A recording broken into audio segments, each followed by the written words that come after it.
Welcome to Broker to Broker, brought to you by AIM, Association of Independent Mortgage Experts. I am JP Hussey of the Hussey Team Mortgage Advisors, and today I got my buddy Brendan McKay of McKay Mortgage. What's up, man? Dude, hell yeah. Excited to be here, man. Yeah. Good way to spend a Monday. Coming all the way from right outside D.C., right? Yep, Bethesda, Maryland, right outside D.C., yep. Okay. And I may have told you before, because we know each other. Brendan's a good dude. I was born in D.C. Yeah? Yeah. You didn't tell me that. Oh, I never did? Nice. All right. So, yeah, half my family's D.C., All right. right? So, and two of my aunts, they live in Olney. So Okay. that's not Yeah, that far. No, I do Loans and Only all the time, Right. absolutely. So half my family is Redskins fans, and then other half Eagles fans. So I'm Eagles, though. Okay. All right. Yeah, I mean, You're a Skins fan? less and less every day. Well, they won yesterday, though. Yeah, I mean, yeah. Blind good squirrel for them. grabs a nut, Until Dan Snyder sells the team, I'm out. But yeah, Yeah. that's how I feel about Yeah, that. yeah. More of a Wizards fan. More okay. Yeah, All right. yeah. Remember when Jordan played for the Wizards? I do. That was weird. Let's just talk sports all day. All right, cool. So I'm kind of upset Mom didn't come. I Love know. her. I'm sorry. She's the best. Tina. I needed her back home. Not just for the business, but for the family Yeah, help I too. got But you. yeah. But we'd be drinking some Bloody Marys if she was here right now. Yeah, absolutely. And my mom is not only my mom and wonderful, but also my business partner. Yeah. So yeah, the two of us work together, and it's pretty awesome. Yeah, so you just had a baby girl, I right? just had a baby girl. How old is she now? She's 4 months, 4 and months. my son just turned 2. So Nice. life is crazy. So yeah, are you sleeping? Because I haven't slept in 8 years. 'Cause I have 3. Sleeping, but I'm sleeping less. But Yeah. yeah, no, it's not too bad. We were lucky. They're both good sleepers. Yeah, man. That's awesome. Yeah. Yeah. So all right, let's dive in because like we talked about before, you know mortgages. That's what you know. I do. Right? It's the only thing I know. And I'm over here talking with people because I need to know mortgages more. Oh, well, good. You So were this is- wondering what you got out of this. This Now is a you know. win-win, right? Yeah. But yeah, I want to dive in because I know your mom has been in the business forever. Yes. Right. So let's take it back there. even. Okay. Can we do that? Can we go From her beginning? Yeah, let's start there. I'd love to know the whole because I'm a big family business guy. Sure. Like we're called the Hussey Team. Yep. The whole thing. My brother's with me. So I'd love to know the backstory of that. So she got started in the mortgage industry a little bit before I was born. She was bartending, and that's how she met my dad. Hence the Bloody Marys. Yes, had some Bloody Marys, and wanted to get a 9 to 5. And the mortgage business has always been much more so than other businesses, a very much equal opportunity industry. There, you see a lot of women in leadership. That's a really good point. And yeah, so she started working at a bank called BF Saul, which has since been owned by Chevy Chase Bank and is now part of Capital One. And she started working there as an originator and quickly went into more the operations management side of things. So most of her background is actually in managing wholesale operation centers. So we've always kind of been a wholesale family. Cool. And when I graduated college in 2005, she had just opened up a regional office for a company called American Brokers Conduit that a lot of people might remember from back in the day. Okay. And she wanted me to come work for her. I was like, I'm not going to go work for my mom. No chance, Yeah. And this was in 2005, which was pretty good time for mortgages, right? Sure. And she's like, well, here's what I'm going to pay you. And so I end up working for 3 or 4 of my buddies were working there by the end of it, all in operations. At first, I was running the closing department over there. Cool. And then kind of a account rep assistant position. Every company has a different name for it. We called them BRMs back then. Mm-hmm. And managed the account rep I worked for had Carteret Mortgage, which was actually the biggest broker shop ever nationally. What was the name of that again? Carteret. Are they still? No, they're obviously. Yep. And so we managed them nationally. Did about $40 million a month with that account. So it was good times for a while there. And worked for my mom. We had about 50 people in the office. And then one Monday, we're not funding loans anymore. What year was this? This was 2008, August 2008, 2008. okay. I remember. Yep. And by Friday, August 2008. Friday, everyone's out of a job. And It's insane, man. it was completely insane. So at the time, my mom, her responsibility was to find as many jobs for everyone as possible. We had over 50 operations people, a dozen account reps. How many people can I move? And the best opportunity for everyone was with Vertice, which was a subdivision of Wachovia that has a no nepotism policy. Okay. So I got left in the dust and bounced around as an account rep for a couple companies in the next 6 months. And it was just like very different environment. And I'm like, you know what? I'm out of here. Went into financial planning. So I did financial planning for 2 or 3 years and didn't like it, but was like, once I'm successful, I'll like it. And then I started doing okay and I still didn't like it, and kind of missed mortgages, oddly. I just loved how much energy there was, helping people buy houses is awesome, yada, yada. So I went back into operations as like a junior underwriter type position with Sierra Pacific Mortgage. Okay. At that point, my mom, companies were closing and weren't exactly looking for regional managers. So she was actually volunteering full-time at the Red Cross at that point. Okay. Yeah. And like lots of bad storms. She was traveling around to different parts of the country, helping out with that kind of stuff. Dude, she's an amazing woman. Yeah, she's awesome. She's the best. She really is. A lot of people say, oh, you work with your mom? That's so cool. Like, I could never work with my mom. And I'm like, yeah, I probably couldn't work with your mom either. Like, my mom is, she's amazing. And knows her stuff. No one ever has a bad word to say about her. Certainly not to me, but like, she's just great. And so we both got our license. And actually, at that point, I started at Sierra Pacific, and Liz Collins was the operations manager I worked for. And sat me down shortly after I started and said, what do you want to do? And I'll always be so thankful for her. Do you want to become an account rep or a loan officer? Cool. And so I got licensed. My mom got licensed. And I was working full-time in underwriting while originating loans on the side. Okay. And she would take over and do the processing and stuff like that. And we hung our licenses with one of the retail branches at Sierra Pacific. And it was a good refinance market, so that helped. And all the financial planners I knew, that definitely helped. So what was this, like 2011? 11, I was going to say, yep, I remember. That's when I around started then. in the business at Wells. It was a good time. Yeah, it was a refi. I remember that's how I got in, and you learn how to structure deals, blah, blah, blah. Yeah. Okay. So I was working a ton, doing both, and the goal basically building up the pipeline to the point that I was making more money originating loans than I was at the 9 to 5. So it's like, all right. So we opened up a branch of Sierra Pacific, and it was just the two of us. And everything went great, and we kind of got everything rolling, got our clients built up and all that stuff. But always knew we were probably going to go the broker angle eventually. Okay. It was kind of a step-by-step. And when everything crashed, and I knew I wanted to get back in, my goal was to have as much control as possible, because I felt like when everything crashed, I was really good at my job. I felt like I was doing a good job. I was playing by the rules. Here are the rules, do it. Mm-hmm. And it all got taken away, right? And I was like, this is total bullshit. Yeah, right. Like, I didn't do anything wrong. Right. So wanted to have as much control as possible. We're obviously still a little bit at the, dictated by the market. But as long as I'm doing better than the next guy, we should be okay. So you always had an idea in the back of your head, like, we're going to own something or run something. Because you know the rules. Yep. I mean, I've seen you out there.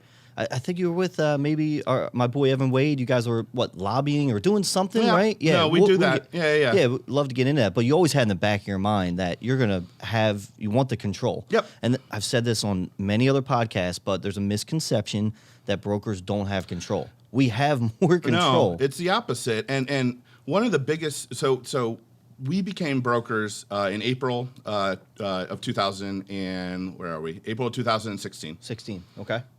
Or 17, whatever. Anyway, so it's been 2.5 years, maybe. Yeah, okay. And the biggest, not surprised, but it's like now we're the client, right? Like when you're captive retail, you have some control in this and that, but if you're not happy with the way things are going, tough shit. Yeah. Like you need to go work somewhere else. Where if I'm a broker and a lender's not meeting the standards that I expect them to, for your client trickles down. Yeah, right? And guess what? They're not going to get any loans from us anymore. And the good ones know that, and they have to step up to the plate every single time. So I can see how that's an easy level one argument. We have less control, but once you really have a conversation about that's the surface level thing that everyone says. When I was in retail, that's all we thought. That's what you were told. They have no control. They're going to throw shit against the wall. And it's the whole thing. Yeah, it's believable, so people believe it. Yeah, exactly. All right, so to get back, you guys, so you and your mom, do you guys own McKay Mortgage? Yep, we're 50-50. 50-50. Yep. So that was in end of 2016, maybe 17 is when you started forming it and stuff like that. And actually, we decided earlier than that. We knew we were going to do it, and then all the new CD and LE stuff came out, and my mom and I are good partners for a lot of reasons, but one of them is we're a good balance. I'm always like, let's go. Uh-huh. And she's much more like, look before you leap, which is good. And we find a happy balance in between the two. But it was like, let's see the fallout from all this compliant change. compliance change before we do it. And then actually the last delay was my wife and I wanted to buy a house before making the switch, so so you had I to wouldn't wait. qualify for a mortgage, you know. Right. So like you think about stuff like that. So we bought our house and then really pushed it forward after that point. What's really cool as I'm listening to your story, it's you started not in sales. You were more operations. Yep.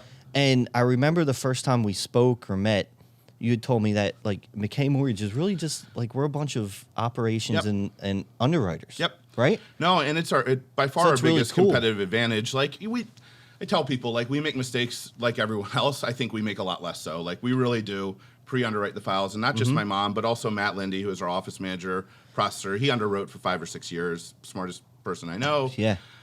So like those files, we are underwriting them at the pre-approval stage, and when they go into underwriting, they're coming out clean. And like we've never had a loan suspended, we've never had a loan denied. That kind of stuff just doesn't happen to us. We make mistakes, but we catch them early, and we have plenty of time. Who doesn't? Yeah. There's stuff you can't just forecast. You can't see. No, but I think our files, we do a really good job, and it just provides a cleaner client experience, and they can tell that, we know what we're doing. Yeah. And at the end of the day, they're happy and they refer us, and that's really our business model. Yeah. I mean, I thought that was important to note your guys' background, because it's tough to just get into mortgages. Yes. I think with the more and more automation coming and with social media, there could be people and no, shot to them. They might just think, wow, there's good money in this. We can just jump in. Yep. And see what happens. No, and I mean, I don't like that happens, but I don't think it's good for the industry. But selfishly, it's great for me, because the less competent our competition is, the better it is for us. It makes us look better. Sure. But no, I mean, that's what happened, 2005, 2006, absolutely. Yeah, so for people maybe looking to get into the industry, and we were speaking a little bit about this before, you have to kind of cut your teeth somewhere, because it's no fault to you if you don't get it. Like, it sounds sexy, but it has to click at some point, right? No, I mean, mortgages are really complicated, man, and like the guidelines are expansive, and not only that, but like, it's a big deal on the client. Like, you screw up someone's purchase, and like this is real life, man.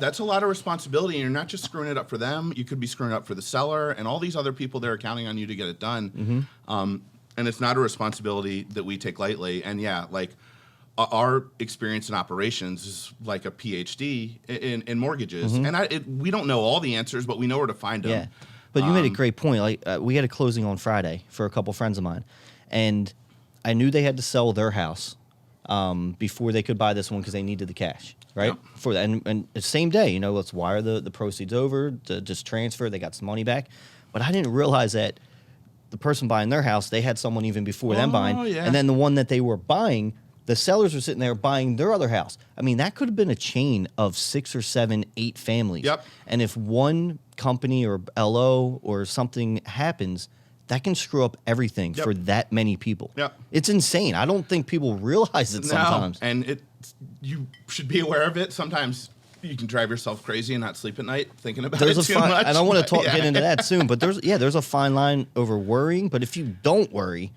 maybe there's something you should wrong be with you a doing little something bit. else. Yeah. Yeah. No, and it's why I love the business. Like, it is important and it matters to people, and like we do a great job and they appreciate it. And like, when I realized when I switched from financial planning, and I was helping people and we were doing all these great things, but it wasn't the same. It was like they're just checking something off a box, and you're chasing people, and it's like the 5th most important thing on their to-do list. But when you help someone buy a house, like, that's just like an unforgettable moment for them, and it's like really important, and it's awesome, and like, I don't know, as it much makes as you feel good, man. We love the money, and there's good money in this. There's something, like you said, makes you feel good. I mean, that's what we're really living for. Yeah. I mean, you can really get the best of both worlds in this industry. No, you absolutely can. Yeah. All right, so back to I want to dive in a bit more, because I want to know selfishly about your operations. Okay. All right, so you and Mom 50-50. Yep. Right. No other loan officers now? We actually have one other loan officer, Okay. Diane Cook. She's amazing. You phrase it that way because I've told JP before, we're not really actively looking to grow with as many loan officers as possible, but Diane's amazing. My mom's known her for 30 years, just, clean loans, knows what she's doing, no fuss, no muss. And you guys are licensed in Maryland. I guess, does DC have a different license? Yep, Maryland, DC, Virginia, and Delaware. Okay, those are the ones. Yeah, to be and I mean, we're for right you. on the DC border. And so if you're where we are, if you don't have Maryland, DC, Virginia, you absolutely have to have them. Yeah. Okay, so you have, I'm sorry, what was her name again? Diane. Yep. Yourself, you're more the lead for your little team. Yep. Right? You're the lead. Mom is more back end? So I'll run it down. So my mom, everyone's licensed. I do the bulk of the origination. My mom does like more big picture stuff, deals with all the compliance stuff, accounting, just office type of stuff. And obviously I go to her a lot on complicated stuff. I mean, having my mom as a resource, she's a mortgage encyclopedia, has forgotten more about mortgages than I know. So we talk a lot about that kind of stuff. And then Matt Lindy is our office manager. And once, on a refinance, they say, all right, let's do it. Or on a purchase, we're under contract. He takes it and runs with it. Yeah, you say office manager, but, I mean, there's everything that he's doing, right? Is he processing? Okay. I mean, I set everything up, but, like, I have it made. I don't run DU or LP. The only thing I ever do on lenders' websites is price loans out. Okay. I'm really not like mess around with any of that stuff. I get the point file set up and all that stuff. Okay. But then it's like, all right, I do a handoff and I work on that handoff. I think it's extremely important. I'm still involved, but like I prop Matt up and I'm not like gassing him. I'm not doing it with nonsense, but like Matt is the man and I let them know that. Yeah. And he takes it and runs with it from there. Strengths and weaknesses. This is, again, selfishly, I get to talk to a lot of awesome people. And I'm starting to see when you say that. yeah, you. But it's really mom. No, okay. But everyone, and it's very tough to do. Strengths and weaknesses. It's tough to say I'm not that good at this part, and then being able to have a smooth handoff to someone that's better. Like it's so important for a business and a team. No, you do what you're good at. I want to keep hammering that home, man, because it's something I'm working on too. And I'm good at that kind of stuff, but Matt's better. And give it to the person that's best at it and let them do with it and get out of the way. And I still have that attitude, and I know I still sometimes get in his way a little bit, but I try not to. Yeah. But my strength is interacting with the client, getting them comfortable with us, talking about different ways to structure the deal, and figuring out what makes the most sense to them. And then letting Matt do what he does best. Yeah, to do like you told me, and I hope you don't mind if I say that, but to do about 70 mil this year, having a new baby. Yeah. That's going to be what, 175, 200 units? Yeah, something like that. I did the math. You told me did the math. I did it before. No. And if I try to get involved with everything going on, it's just there's not enough hours in the day. It's not. But it's possible. It's not good for the client either. It's not good for anyone. Like I think that's like you said, the handoff is so important. Yeah. Because it's only obviously for you in time, but it trickles down to the client. Like if you're burned, they're not. It's just not going to get done. No. It sounds simple, but it is complex. And I'm still there at certain touch points and stuff like that. And I go to as many closings as I can. Yeah. That kind of stuff. So I'm still involved, but like let Matt do his thing. Yeah. So what is your system? You said Point. Right? We're using Point, but we are going to switch over to Arrive probably January, February next year. Okay. We've been meaning to for a while. It was like we were going to do it at the beginning of this year, and then everything happened. Oh yeah, it takes time to learn that, but it's moving along. Arrive office is right across the street. Yeah. Like they're banging it out. I'm here enough to see that. Let's talk about if we could. I think you're going to like this. Is once a client comes to you, okay, right? What's the first thing you do after that? Is it an online application? Is it just a phone call, not getting information? Is it all verbal? Could you break it down until it goes to closing? Even? Yeah, sure. So cool. on a purchase transaction, let's just say whoever referred, a realtor, past client, whoever, and the very first thing I do is say, hey, let's get on the phone. Let's get on the phone for 15 minutes, get on the same page, is the way that I phrase it. And I just want to talk to them. I use an online application for some people. I honestly usually don't. Okay. I'll have a conversation with them, find out, and usually if it's a first-time home buyer is the best example. I won't even talk about price range or anything like that. I'll talk about what are you paying in rent right now, what's the number that you're comfortable with, what are you budgeting for, and build the numbers backwards. Let's only talk first-time home buyer real quick. Yep, first-time home buyer. Okay. So, all right, they're paying $1,500 a month in rent. Can you go up a little bit for that? You comfortable there? No, I can get $2,500. How much cash do you have to work with? what's your credit score look like, and you can get a sense if someone has excellent credit or not. We're fortunate enough in our area; a lot of people do have really strong credit, so I don't worry about as much of that stuff. To give everyone an idea, where you live is like the main line around Philly. Okay. It's a pretty ritzy type area outside DC for the most part. It's really nice. I'm just giving people local. Yeah, okay. I mean, it's a super nice area. We're super fortunate for sure. And so I'll have that conversation with them. I put a couple different options together. Usually, if it's a first-time home buyer, I'll do FHA. Even if they're not an FHA borrower, I want to show it to them. Cool. I'll show them usually if home ready, home possible. If they qualify for it, those income limits change killed me. Yeah, right. But, I did so much home ready, home possible, and it's 95 in our area. But is it? Yeah. Okay.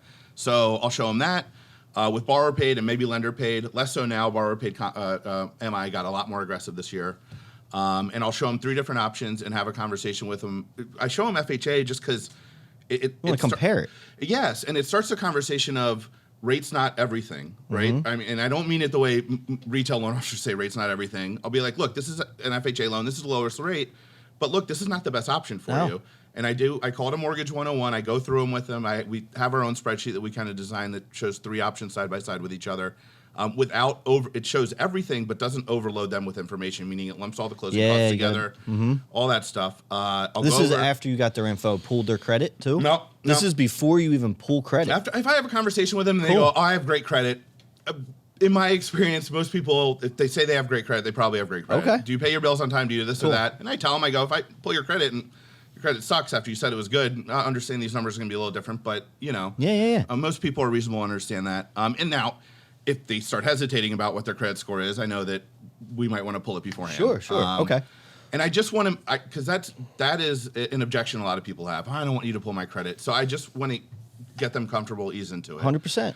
Show them all those figures. Okay, awesome. We need to get you pre-approved. I send them a list of documents. I honestly do not even send an online application to most of those people now still. I'll send them a list of documents. And from the list of documents... This is before you even pull credit, too. Yeah, before I pull credit. Okay, I'll get the W-2s. I'll get the driver's license. That gives me social security number. It gives me date of birth. Gives me name, address. Their pay stubs, obviously income, all that stuff. I'm not going to ask them I'll ask them what their income is, but I can pull it from pay stubs and W-2s. Yeah. And then enough of our clients are on LinkedIn. I can get their job history from that. You're literally... I just put it together, A lot of people say pre-underwriting. You're literally like an underwriter, like a file submitted from a loan officer. I mean, you're taking and calculating yourself and doing it for them. If they don't... Which is cool. Even if they don't send me their driver's license, I'll look them up on Facebook. Enough people have their date of birth up. Like, the information's out there. And I want to get all the information I need, but put as little on them as humanly possible, right? Because people are busy. They have a lot going on in their lives. I recognize it. I refinanced myself this year 2 months later than I should have because I'm busy, So I want to make the barrier to entry as low as humanly possible for people while still having complete information. Yeah. So I do all that, get them pre-approved. We use Google Drive for our secure cloud stuff. Go as detailed as you want to. I want people to know what you're doing. And we use that for all our file systems too. So we have everything we have is on Google Drive, and we back it all up obviously too. But we use Google Drive. We share a folder with them. They upload all the stuff. We move it over to our preliminary folder where I work out of. When it goes live, everything we just move the folder over. Super easy. Get them pre-approved at that point. If I need follow-up documents, we are reviewing everything. Yeah. So it's like if we see something, we ask for follow-up. Send an excited, you're pre-approved email. I usually do not write blanket pre-approval letters. Okay. I write it specific to the offer, Love it. and I'll communicate that with the realtor. If they want a TBD one, I'll do it. But I do that for a couple reasons. First, in our area, it is hyper competitive for as far as buyers are concerned. They're usually in a multiple offer scenario, so it just looks better. It looks cleaner to the listing agent. They can see we're paying attention. But also, I want to know when that offer is going in. I'm going to proactively reach out to the listing agent, tell them how wonderful our clients are, how well qualified they are. But the real point of it is it lets them vet me. We're doing a good amount of business, but most realtors don't know who we are, Right. and that's okay. And I want them comfortable with us, that we know what we're doing and stuff like that. And just getting in front of everything possible. Think about all the potential problems that could happen and proactively try to solve them. How about note taking for each client? Do you have a system for that? Yeah, I write down notes. That's whatever I do. it is. I write them down we have our notepads. I write them down, and I take a picture of it with my phone. Then I email it to myself, and then I upload it to their Drive folder. Interesting. Okay. Yeah. So you're, that's our system. It's not, the most highly technological, but it works for us. Yeah, but that's where I'm seeing everything going is using and I've said this before, things are going to get more automated. It's just going to happen. But there has to be a fine line between that automation and technology and the human touch, right? I mean, we've talked about this so many times, battling Quicken and what they're doing, right? And you coming with a financial planning background, that kills you because you want to set up a true plan for someone. Yeah, absolutely. Right? And use the technology. So if there's a way to use the technology to make our job better and easier, it's only going to, again, trickle down to the client to help them out, right? Would you say? You're absolutely right. And we've talked about changing other systems, and when we do implement Arrive, we'll probably change some of our systems with it, but first and foremost, it's just got to work. Yeah. With Arrive, you might know more about it than me, but they have like a Dropbox or Google Drive set up. Okay, so you don't know. Sweet, all right. No, I don't know. We'll talk about this later. Yeah. All right, cool. So let's say now you've built the trust. You got the client's offers accepted. Yep. Right. So now where's it go at this point? Over to Matt. I try, depending on timing, I try to actually meet with the client in person at that point, and I have enough that I can print out all the application and disclosure documents, and I'll meet with them and sometimes add some additional information to it and tighten up how many years they're in school, whatever, stuff like that. The little things. Meet with them if humanly possible, go through it, and then explain, all right, cool, guess what? You're going to get this, disclosed to you by email, and you're going to sign all the same stuff over again. And I do it. Our business is completely referral based. We are not, doing any aggressive pay for online marketing or anything like that. And people are much more likely to refer somebody they met in person than a voice over the phone or an email. And those are the best leads to get, obviously. By far. Right? And so I'll try to meet with them if possible. If it doesn't allow for it, I'm not going to hold the deal up over it, obviously. And then take all that back, scan it, update Matt with everything. He gets the automated disclosures out. I do the handoff email at that point. We just get it locked. When I'm talking to people about locking, I really, and this is something that kind of drives me nuts about our industry, I do not take the market's going this way or the market's going that way. Yeah. I stay educated. I know what's happening in the market, and I know what's impacting it, but I'm not in the business of predicting the market. I would be a bond trader if I was. Right. And even if I know which way it's going to go, it's a 55-45 situation, and I'm not comfortable advising someone on how they're going to hold hundreds of thousands of dollars worth of debt. Right now where everything is. You have no idea where no things clue. It's insane. And so I explain it to people. I go, first of all, if the terms are the same as the last time we looked at them, we're just locking. We're moving on. Yeah. But I'm saying we can talk about where things are going. Here's my advice. We can lock. And if rates go up, we're protected. If they go down a little bit, that's the cost of this protection. And if they go down a lot, we can either renegotiate with the current lender, or if time allows, go somewhere else. And that's not a business practice I like to do, but it is an option. It's an advantage to being a broker, and you need to put your advantages out there. It's a true teamwork with the client. Yeah. If you're transparent with this is where we're at, something happens, we have other avenues to go. I'm not saying we should, but we have it there. And it's ultimately their decision. Yep. We're really an advocate for the client, really. I mean, and you advise them, but at the end of the day, they're our client, and we're going to guide them, but they're going to drive the ship. And so I present locking as it's the best of both worlds. You get full protection, you can still participate in some upside.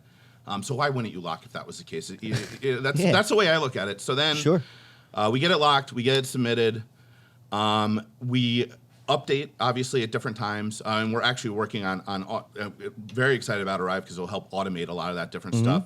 And getting in front of pain points. One of the broker panels at Fuse, his last name was Davis, really sharp guy. Tony? Yeah. Yeah, we had him Florida, on here. right? Yeah. Yeah, I think. Okay. Yeah. And he talked about get in front of their pain points. So buying a home is a scary process. And so is refinancing. It can be they're looking at numbers in different formats. Get ahead of it. Be the one driving the conversation. And make them feel comfortable so they're not ever in a situation they get a bunch of what is this? What's going on? And you just don't want them confused. No. So go through the process, get the appraisal back, title, yada, yada.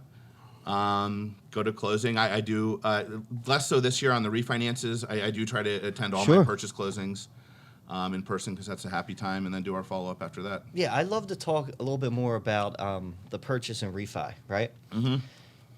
A lot of people will say, and you have to be, long-term, you want to always be in front of purchases and getting those type of referrals because that builds your book of business.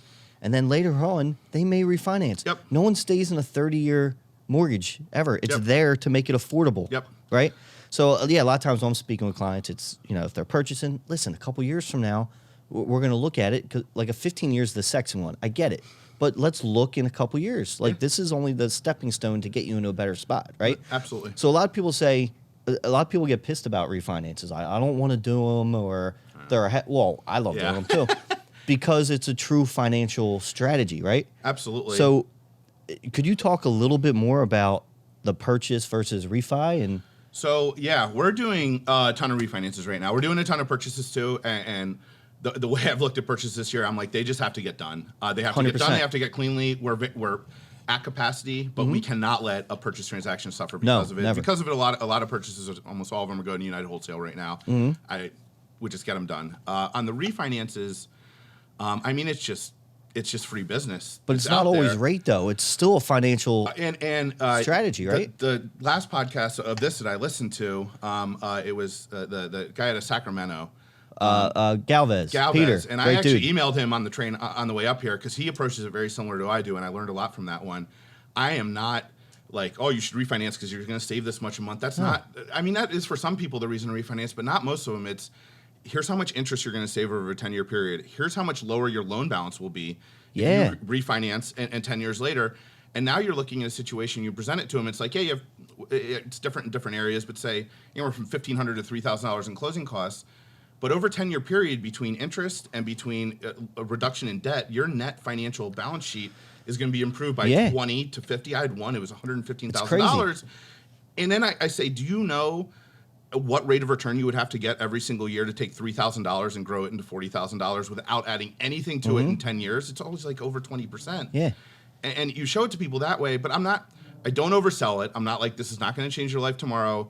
You're not, but this is the type of thing, a line I use a lot is, if you make 3 or 4 decisions like this, it becomes a really big deal. And this is how you grow wealth. I like that. So I can you say that one more time? If you make 3 or 4 smart decisions like this, they add up to a big deal. Okay. And like $20,000 is a ton of money. And some people that is an absolutely life-changing amount of money. But if but you do 5 things like that and you have 100,000, like now, like this is the good stuff, you know? Is there a program that you're using to or do you manually calculate a lot? I mean, I have an amortization calculator. But there's nothing like plop it in and it's going to spit something out. You're doing it manually because you don't want to screw it up. You want to. I don't. And I learn the more I do it. I've thought about looking into some ways to make it a little faster because it does take me a while from when I first let's say I'm looking at a past client, for example. I go back, I look at their CD, I look at what they do, and I show their current one side by side with all the others. And I have an email template I'm happy to share with anyone for kind of what I'm trying to hit on.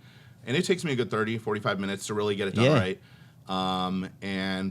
But it's worth it. And our pull through, and I'm not advising people to refinance when it doesn't make sense. And I also show them. I've said no. If they're 2 years into the refinance, I show them a 28 year and I say, we might not do this, but it's important to see it because it's a true apples to apples. I'm not trying to I think not cheat isn't the right word, but like, if we do a new 30, it's going to go back down, and that's okay if we want to do that. Depends but like, on their situation. It makes it look better than it is, and I think I don't think that's disingenuous. You may that's a good point. The power of no is true. I people work with us because a lot of reasons, but I think they know that we truly have their best interest in mind, and we do. I absolutely do. And I need to stay that way. I'm sure you've heard of MBS Highway with my buddy Barry Beebe, great dude. They just came out with this year about 6 months ago where you can plug in a lot of this. That's cool. Dude, it's cool. That you may just want to take a look at it. I mean, I have it. You can see it. It might make your life a bit easier with those net numbers, but I know. I don't want to break you off. It's got to be hard, man. I know. I got it. I got it. All right, cool. Yeah, what I wanted to touch on there was refinances are important. I mean, we get caught up by the big banks or Quicken, whatever, and just trying to throw rate at you with all these, we've seen all the scenarios, and they're important. These are people that bought a house a couple years ago. Maybe they had another kid. Things change, and they don't want to buy another house. Yep. They want to literally refinance this for either the short term or long term or both. Well, and you really can help people. It's not as exciting as buying a house, and I get that, but like I encourage everyone, next refinance you look at, run the amortization table, look at how much interest and how much money they're really saving over a 10-year period, and that is awesome. That might mean someone can retire a year So early, you look 2 at years a early. 10 years a good spot. I'm like a 7 to 10. I'll usually do 10 guy. years. I'll throw Okay. 5 out there. It depends on the situation, kind of. And the only other thing I'll say on that is refinancing, when you help someone buy a house, they're going to tell everyone about it, and that's great. But the people they tell, they might be like, I should buy a house, but it's not like they can buy a house tomorrow. Maybe, but probably not. But when they go around and tell their coworkers how much money you just saved them, how great you are, anyone that owns a home is going to be like, maybe I should refinance. I mean, I'm going through offices right now. I'm going through new construction developments. My favorite, getting all the builder loans because they got especially ripped off the first time. Oh, yes, yeah. And the client, this is the one that we're actually saving over a 10-year period, over $100,000 in interest and debt savings. They posted on the neighborhood Facebook page, we're refinancing 6 of their neighbors right now. And it's awesome. I mean, that's, Yeah. And here it comes. It's easy business. Let's pivot here. Marketing then, right? Like you just said. You might go to a new construction type where they're building, right? Or now the project's done, Yep. right? And then you might be in there posting in some of the groups in there and looking to... No, they posted for me. Okay. In, like the private one. With one of your builders. So, no. Okay. No. So this was a new construction by like MVR Homes or whatever. All right, okay. They closed 2 years ago. I helped them so much. And every neighborhood has like a Facebook page. Oh, I got you what see you're I'm saying. saying. They Yeah, went yeah. on there and But that kind of stuff. I mean, that's just doing the right thing from the beginning. And you're using, I call, and I love, they're called Hussey's Homeowners. I have a private group. Shout out to my Hussey homeowners if they listen to this. But they're like my street team. Hell yeah. You do right by them. Obviously, we're not perfect, but I think we have a very good track record. So is you. Yep. And they're just going to speak on your behalf. And that's our marketing. We do some stuff, but really where it is we do a good job. Our margins are very thin. If we get shopped, we're typically going to be the lowest rate, and people love that. Like I'm not, a mortgage is a commodity at the end of the day, and a lot of people look You're at that a realist. way. Whether you like it or not, that's the way they're looking at it, and that's all that matters. Your perspective really on how they should feel doesn't matter that much. So our rates are extremely aggressive, and we're in a competitive market as well. And that's super competitive. DC market, man. Yeah, I mean, there's a lot of money there and big loan amounts, and lots of people want a piece of it, for sure. Yeah. So that's the way and I don't need to be making as much as possible on every transaction. No. I recognize I'm in that market, and if we treat people well and do the right things are going to be you're okay. fair. Yep, we're just fair. Yeah, so marketing, it's really word of mouth and all organic. Yep. Is it besides that, right? What else are you maybe doing? You have some realtor partners? I have a couple, not as many. When we first opened up the office, and even more so with the brokerage, I had the attitude, and whether I should have or not, like, if I'm going to do this, I'm going to do it my way. I'm not going to spend my day doing a bunch of stuff I don't want to do. And one of them was chasing down realtors. Everyone's chasing them down. Yeah. I do have a couple really close realtors that I work with, and I am looking at a couple more, but that's really not the bulk of my business. I grew up where I live. I know a lot of people. And even when I first started originating, it wasn't like I was day one to mortgages. We'd always been the mortgage family, right? I had been in operations before that. Yeah, I've always kind of been there. So you had that built in, and then I do a lot of networking. I am very involved in the Chamber of Commerce in my area. I stay involved in local politics and stuff like that, and I'm just always out there. I'm in a B&I group. I'm a big believer if you find a good B&I group. I think any loan officer would be crazy not to try to find one. Yeah, I haven't been against them.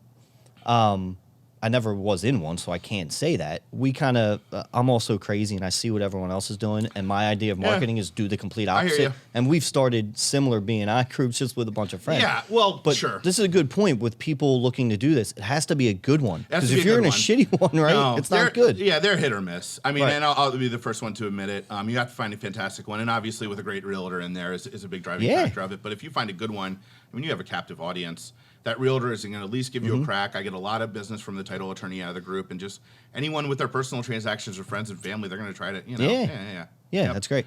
CRM.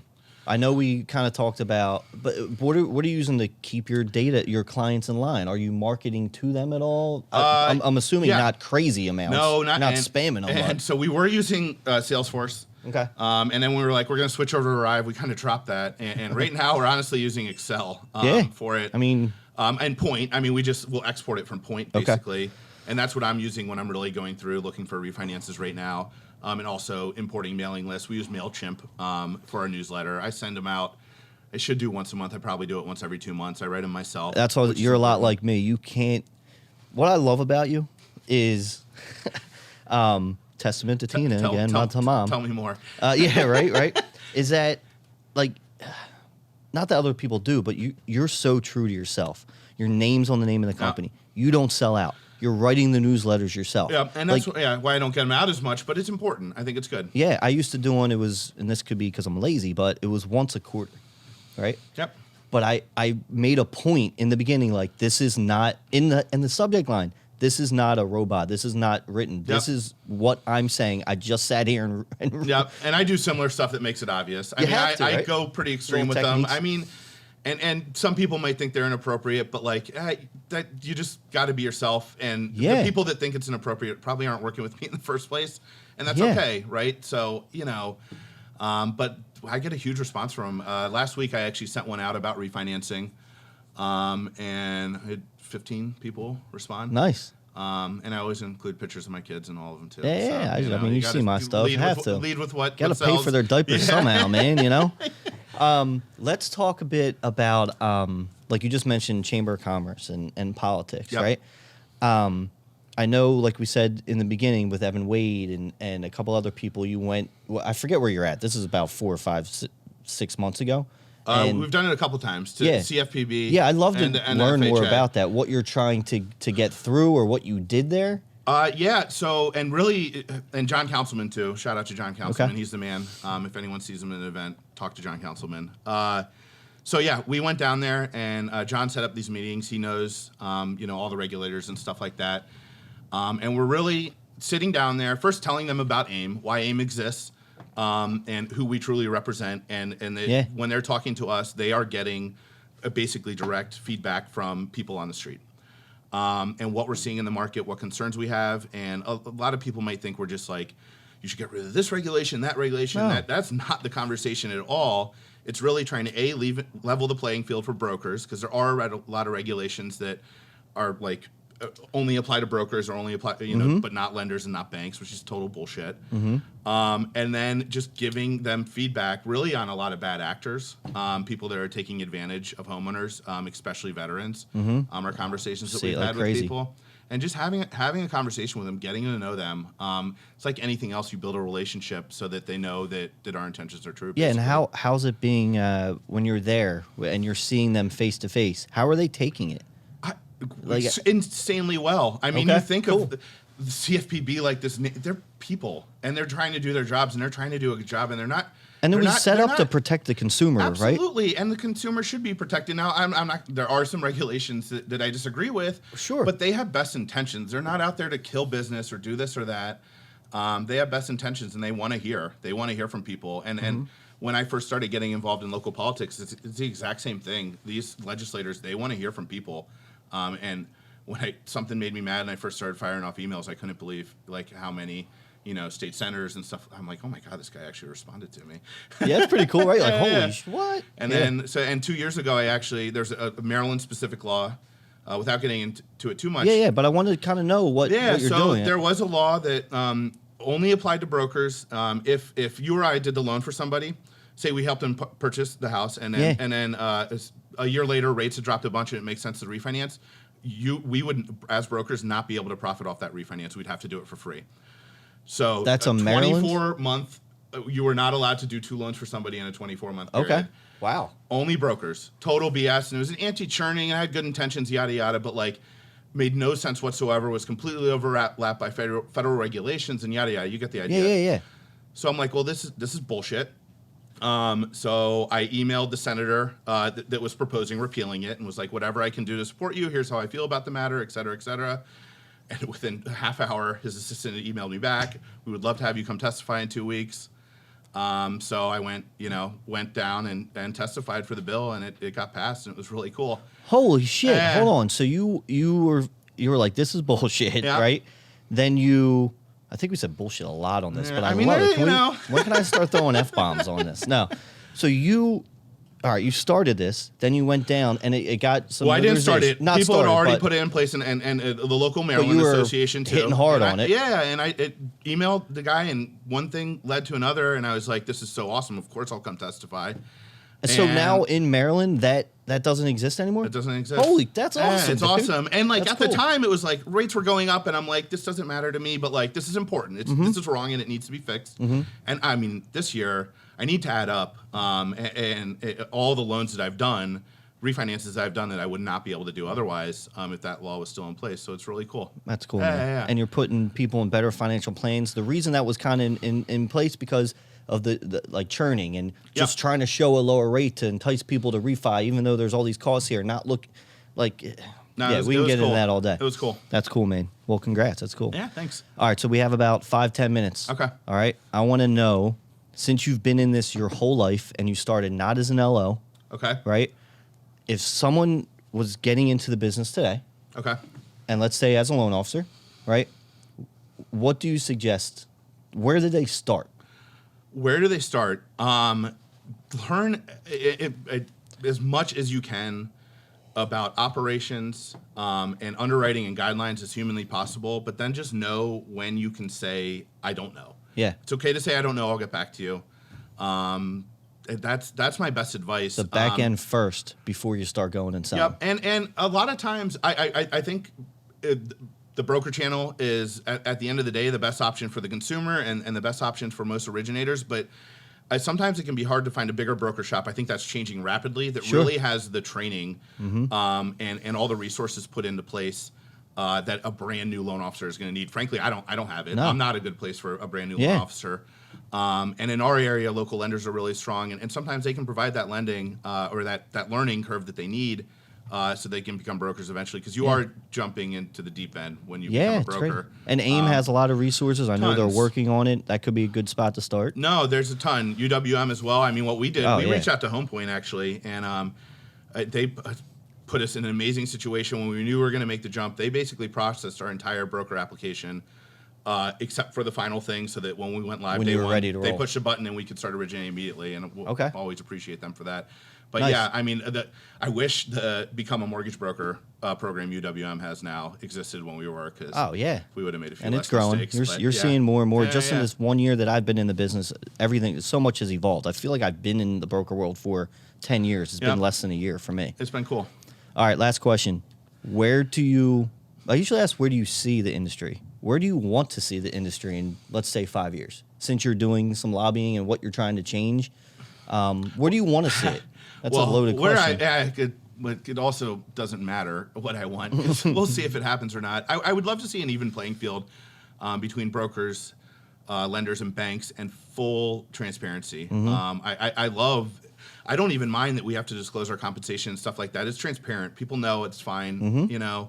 And I think it should be the same for everybody. Where I think it's going to go, I'm not one of those, the sky is falling, but I do think technology is changing our industry.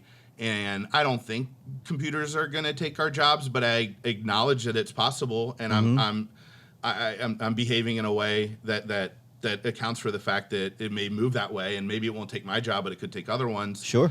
So highlighting all our advantages, my expertise, our personal touch, and I've looked at this year, another boost to refinances. I just want to acquire as many clients as humanly possible, so they're in my sphere, and the next time they need a transaction, they come right back to me. And quite honestly, I think they're in better hands too, bro. I appreciate that. All right, thank you. Brendan McKay, man. Thanks, man. I love Appreciate it. Yep.